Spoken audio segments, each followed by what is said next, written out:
उधर मौजूद था। उसने मेरी तरफ देख के कहा, डकी तेरे से पैसे किसने लिए? मेरा दिल इधर मुंह में आ गया। मैंने कहा यार ये मेरे साथ क्या हो रहा है। अब क्योंकि उसने मेरे से डायरेक्ट पूछा कि तेरे से पैसे किसने लिए, उसने मेरे से ये भी नहीं पूछा क्या तेरे से कोई पैसे ले रहा है, उसने मेरे से कहा कि तेरे से पैसे किसने लिए। मैंने कहा कि जी ये शुएब रियाज और उसकी टीम ने, इन्होंने जो है वो पैसे ऊपर हायर अफसरान को भी पहुंचाने हैं। कहता अच्छा कोई डिटेल है तेरे पास? मैंने कहा कि सर मैं तो इनके साथ हवालात में था, जेल में, सेल में, तो मेरी सिर्फ फैमिली को पता है कि एग्जैक्टली क्या हुआ। फैमिली 5-10 मिनट के लिए मेरे से मिली थी, लेकिन उन्होंने मुझे बस छोटा छोटा मोटा मोटा बताया, ज़्यादा डिटेल का मुझे नहीं पता। तो फिर उसने पूछा कि कितने पैसे लिए हैं। मैंने कहा जी 60 लाख रुपए लिए। वो भी मेरी वाइफ को नामजद करने का कह रहे थे कि जो मेरी बीवी को अरेस्ट कर लेंगे, अगर आप चाहते हैं कि हम आपकी वाइफ को अरेस्ट ना करें तो ये 60 लाख रुपया पहुंचाएं, तो वो हमें 60 लाख रुपया उसका हमने दिया। उसने कहा ठीक है तू जेल जा, लेकिन उससे पहले कहीं से कॉल करवा और अपनी फैमिली को कह कि तेरा एक दोस्त मिलने आ रहा है, उससे मिल ले। मैंने कहा ठीक है।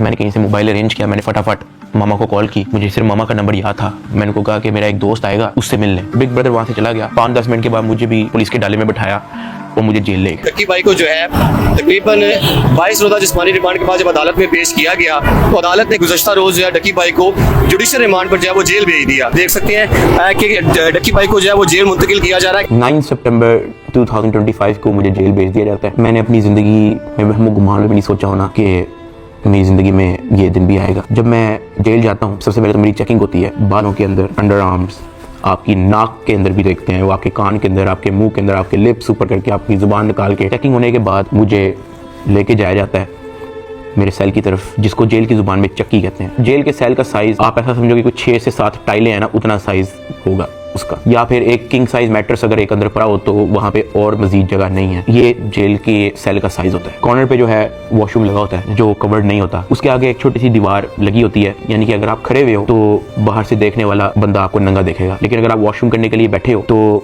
आपके चेस्ट से ऊपर जो है आप विजिबल होगे, नीचे आप कवर्ड होगे। इस हद तक बस दीवार होती है वहाँ पे। उसी के ऊपर जो है वो एक टूटी लगी होती है पानी की। मैं जब अपने सेल में आता हूँ तो शाम हो जाती है, मुझे सेल में लाते ही लॉक कर दिया जाता है, क्योंकि मेरा नया नया एक्सपीरियंस होता है, मुझे नहीं समझ आ रही होती है कि मैं कहाँ पे आ गया हूँ। मैं इधर उधर देखता हूँ, परेशान हो जाता हूँ कि ये क्या हो रहा है मेरी ज़िंदगी में। बहुत ऊंचा पंखा लगा होता है जहाँ से मुझे आइडिया होता है कि कोई चाह के भी खुदकुशी नहीं कर सकता। अंधेरा हो जाता है, मुझे कुछ समझ नहीं आ रही होती कि मैंने क्या करना है। खैर मैं दीवार के साथ लग के बैठ जाता हूँ बिल्कुल ऐसे ही, और सोचता रहता हूँ कि ये मेरी ज़िंदगी कहाँ से कहाँ आ गई है। मैं अपने सेल से बाहर देखता हूँ तो 1.5 लीटर की बोतल पड़ी होती है, उसके ऊपर कैप भी लगा होता है। मेरा हाथ तो वहाँ तक नहीं पहुँचता, लेकिन कोई 15-20 मिनट के अंदर एक इंचार्ज जो है वो वहाँ से गुजर रहा होता है। मैं उसको आवाज़ देता हूँ कि सर, वो मेरी बात सुनते हैं, हाँ जी। मैं उनको कहता हूँ कि सर वो सामने 1.5 लीटर की बोतल पड़ी है, वो कंडी मुझे पकड़ा दें। मुझे बोतल पकड़ा दें।